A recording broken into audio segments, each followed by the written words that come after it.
झाको राखे साइया मार सके न कोई, यह कहावत गांधीधाम की काव्या शर्मा के मामले में सच साबित हुई है। काव्या शर्मा ने 45 दिन की जिंदगी और मौत के खेल से जिंदगी की जंग जीत ली है। बात करें गांधीधाम की तो इफ्को केंद्रीय विद्यालय में कक्षा 7 में पढ़ने वाली काव्या शर्मा को पिछले अप्रैल माह में स्कूल में गंभीर हालत में एक निजी अस्पताल में भर्ती कराया गया था। लकवाग्रस्त स्थिति में वेंटिलेटर पर रखा गया था। इस मामले में बात करते हुए गांधीधाम के पंकज शर्मा ने कहा कि मेरे भाई मयंक शर्मा की बेटी जिस स्कूल में पढ़ती है उस स्कूल से फ़ोन आया और अस्पताल पहुंचने को कहा। वहां पहुंचने पर काव्या को वेंटिलेटर पर रखा गया। गंभीर रूप से घायल हालत में इस घटना के बारे में स्कूल प्रबंधक से पूछा गया तो कई तरह के अनर्गल जवाब दिए गए। पता चला कि स्कूल में खेलते समय बच्ची के सीने में फुटबॉल लग गया था। अभिभावक इस बात से संतुष्ट नहीं थे। उन्होंने इसकी मांग की कि स्कूल के सीसीटीवी फुटेज उपलब्ध नहीं है। इस पर अभिभावक को संदेह हुआ तो Gandhidham B division police station में जिम्मेदार लोगों के खिलाफ शिकायत दर्ज करने के लिए आवेदन दिया, लेकिन इस पूरे मामले को लेकर किसी ने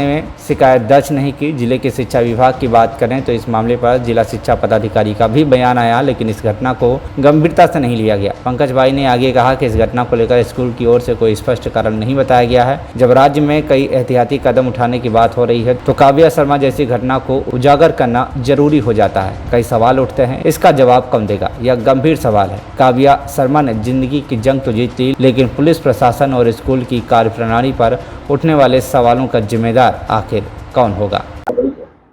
मारू नाम मधुलता शर्मा, हूँ काव्या शर्मा नी मम्मी।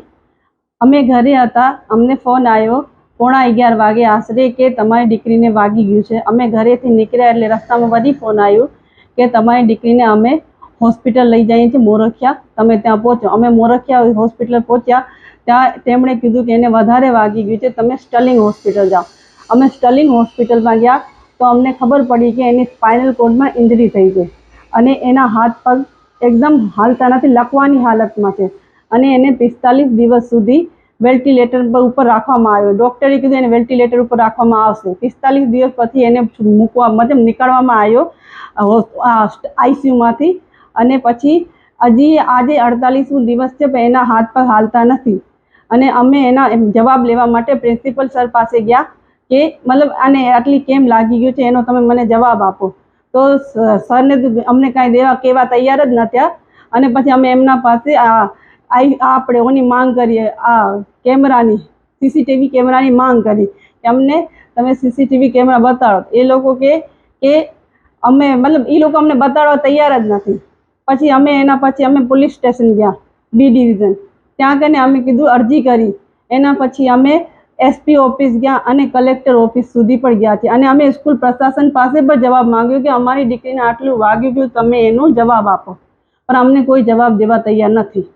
मैं पंकज शर्मा, मेरी भतीजी है काव्या शर्मा, जिसका 29 अप्रैल 2024 को स्कूल वालों ने ऐसा बताया कि स्कूल में खेलते टाइम उसके बॉल लगी और उसके स्पाइनल कॉर्ड में चोट आई है। जब हम अस्पताल आए तो पहले मोरखिया अस्पताल गए, मोरखिया साहब ने हमको स्टर्लिंग रेफ़र कर दिया। स्टर्लिंग वालों ने बोला बच्ची की हालत अत्यधिक गंभीर है और इसको हमको वेंटिलेटर पे रखना पड़ेगा। अभी 45 दिन के बाद बच्ची वेंटिलेटर से बाहर आई है। उसके दोनों हाथ पैर पैरालाइज्ड हैं और उसकी सांसों की प्रक्रिया अब धीरे धीरे उसमें सुधार आया 45 दिन बाद। और स्कूल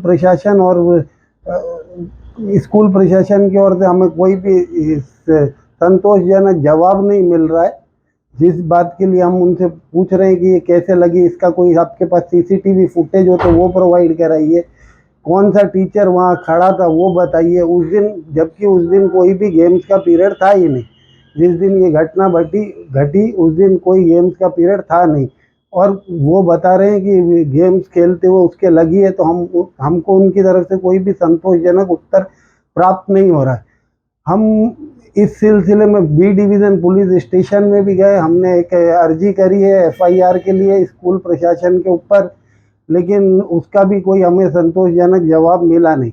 और उसके बाद हम एक बार एसपी साहब से मिलने भी गए हैं और कलेक्टर साहब को भी हमने अर्जी दी है। डीपीओ साहब जो प्राथमिक शिक्षा अधिकारी हैं उनके पास भी हमने अर्जी करी हुई है, लेकिन इस मामले में स्कूल प्रशासन ना तो हमें कोई जवाब दे रहा है, ना उनकी तरफ से हमें कोई मदद प्राप्त हो रही है। हूँ एडवोकेट दिलीप कुमार जोशी। ગાંધીધામ બાર એસોસિએશનના હાલમાં પ્રમુખ તરીકે મારી ફરજ બજાવું છું. છેલ્લા 35 વર્ષથી ક્રિમિનલ ફિલ્ડમાં વકીલાત કરું છું.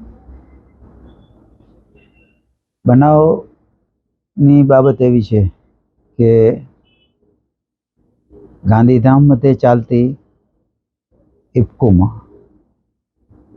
ઇફકોની જે ઉદયનગર ટાઉનશીપ છે ત્યાં એક કેન્દ્રીય વિદ્યાલય ચાલે છે. તેમાં એક કાવ્યા નામની છોકરીને 29 એપ્રિલના ઈજા થયેલી અને ત્યારબાદ એને સ્ટર્લિંગમાં દાખલ કરવામાં આવેલી. તો ઈજા બાબતે અલગ અલગ લોકોના અલગ અલગ મંતવ્યો આવે છે.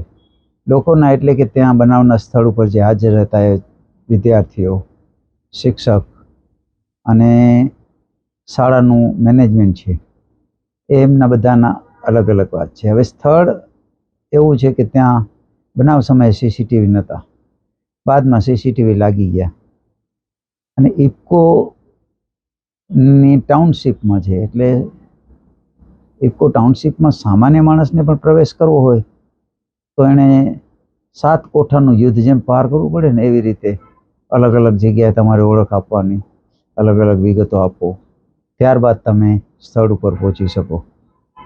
તો એવા સંજોગોમાં છોકરીને ઈજા થઈ એ બહુ મહત્ત્વની વાત છે.